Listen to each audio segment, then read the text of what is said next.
ഭൂട്ടാൻ വഴിയുള്ള വാഹനക്കള്ളക്കടത്തിൽ സംശയ നിഴലിലുള്ള നടൻ ദുൽഖർ സൽമാന്റെ മറ്റൊരു വാഹനം കൂടി കസ്റ്റംസ് കണ്ടെത്തി. ദുൽഖറിന്റെ ബന്ധുവിന്റെ വെണ്ണലയിലെ ഫ്ളാറ്റിൽ നിന്നുമാണ് വാഹനം കണ്ടെത്തിയത്. രേഖകളിൽ ഇന്ത്യൻ ആർമി ഫസ്റ്റ് ഓണറായി രേഖപ്പെടുത്തിയിട്ടുള്ള നിസാൻ പെട്രോൾ വാഹനമാണ് കണ്ടെത്തിയത്. കസ്റ്റംസ് പരിശോധനയെ തുടർന്ന് വാഹനങ്ങൾ ഉടമകൾ മാറ്റിയതായുള്ള വിവരങ്ങൾ പുറത്തുവന്നതിന് പിന്നാലെയാണ് ദുൽഖറിന്റെ മറ്റൊരു കാർ കൂടി കണ്ടെത്തുന്നത്. വെണ്ണലയിലെ ഫ്ളാറ്റിൽ പാർക്ക് ചെയ്ത നിലയിലായിരുന്നു വാഹനം. ദുൽഖറിന്റെ ബന്ധുവിന്റേതാണ് ഫ്ളാറ്റ്. നിസാൻ പെട്രോൾ കാറാണ് കണ്ടെത്തിയത്. രേഖകളിൽ വാഹനത്തിന്റെ ഫസ്റ്റ് ഓണർ ഇന്ത്യൻ ആർമിയാണ്. ഹിമാചൽ സ്വദേശിയിൽ നിന്നാണ് ദുൽഖർ വാഹനം വാങ്ങിയതെന്നാണ് രേഖ.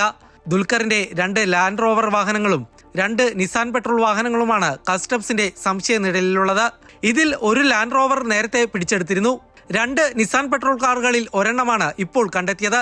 കസ്റ്റംസിന്റെ ഓപ്പറേഷൻ നുങ്കോറിൽ വാഹനം പിടിച്ചെടുത്ത നടപടി ചോദ്യം ചെയ്ത് നടൻ ദുൽഖർ സൽമാൻ ഇന്നലെ ഹൈക്കോടതിയെ സമീപിച്ചിരുന്നു. ഇതിനിടെയാണ് ദുൽഖർ സൽമാന്റെ ഉടമസ്ഥതയിലുള്ള നിസാൻ പെട്രോൾ വാഹനവും കണ്ടെത്തിയത്. ഇതോടെ ഓപ്പറേഷൻ നുങ്കോറിന്റെ ഭാഗമായി 39 വാഹനങ്ങളാണ് കേരളത്തിൽ നിന്നും കസ്റ്റഡിയിലെടുത്തത്. അമൃത ന്യൂസ്, കൊച്ചി.